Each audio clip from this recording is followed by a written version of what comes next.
আওয়াজটা শুনেই বুঝতে পারছেন শুধুমাত্র দুটো আলু দিয়েই ঝটপট একদম খুব কম সময়ে চায়ের সঙ্গে চা বসিয়ে দিয়ে কিন্তু এই রেসিপিটা বানিয়ে নিতে পারেন। এতটা মজার হয়।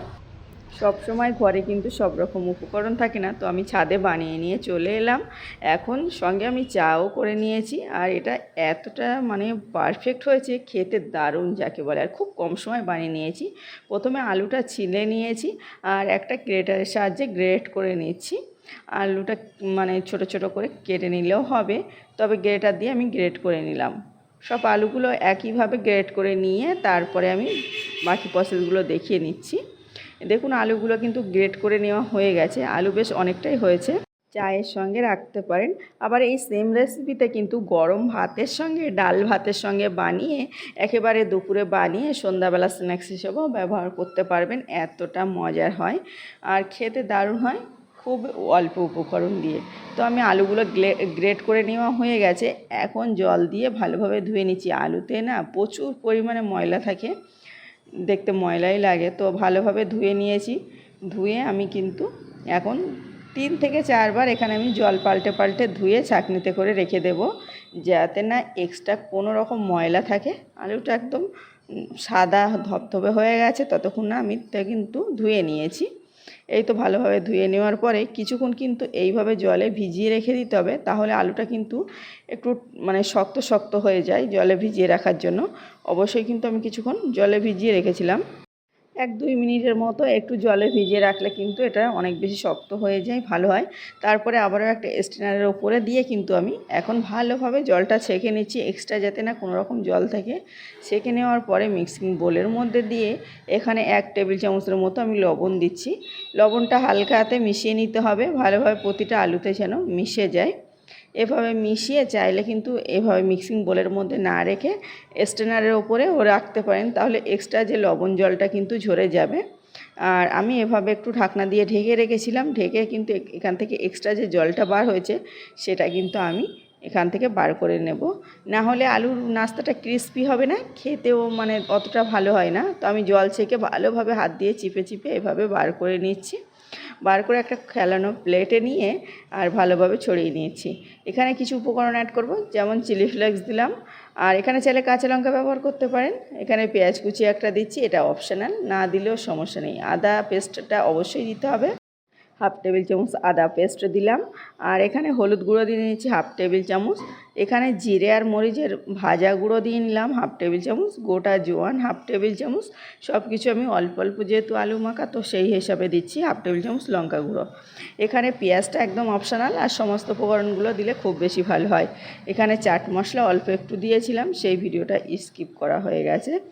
আর এখানে আমি ওই ছড়ানো প্লেটে মাখতে পারছিলাম, ওই জন্য মিক্সিং বোলের মধ্যে দিয়ে একটু ভালোভাবে হালকা হাতে মেখে নিতে হবে। খুব বেশি চাপাচাপি না করে হালকা হাতে এভাবে মেখে নিতে হবে, তাহলে কিন্তু দেখতেও অনেক বেশি লোভনীয় হয়।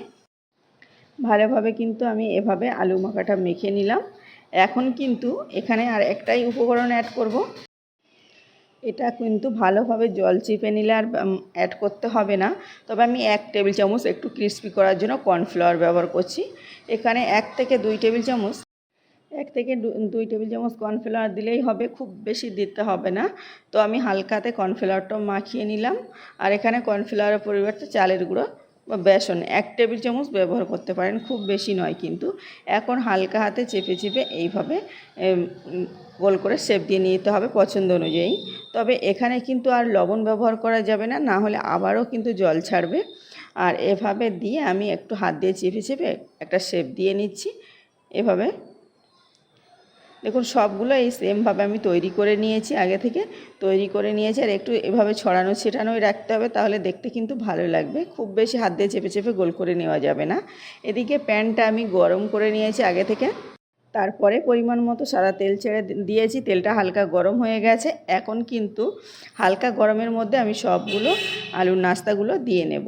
এখানে কিন্তু গ্যাসটা একদম হাইয়ে রাখতে হবে। তেলটা হালকা গরম করার পরে দিচ্ছি, তারপরে কিন্তু হাইয়ে রেখেছি। সবগুলো একটা একটা করে দিয়ে নিচ্ছি, যেহেতু খেলানো পাত্রতে আমি করছি, তো একটু সবগুলো একসঙ্গেই তৈরি করে নেব। এখন কিন্তু একটু সময় পর উল্টে নিচ্ছি। এখানে কিন্তু প্রথম থেকে শেষ পর্যন্ত হাই হিটেই রাখতে হবে, একদম লোয়ে করা যাবে না। লোয়ে করলে কিন্তু অনেকটা চেপে চেপে আলুর পুরগুলো বানাতে হবে।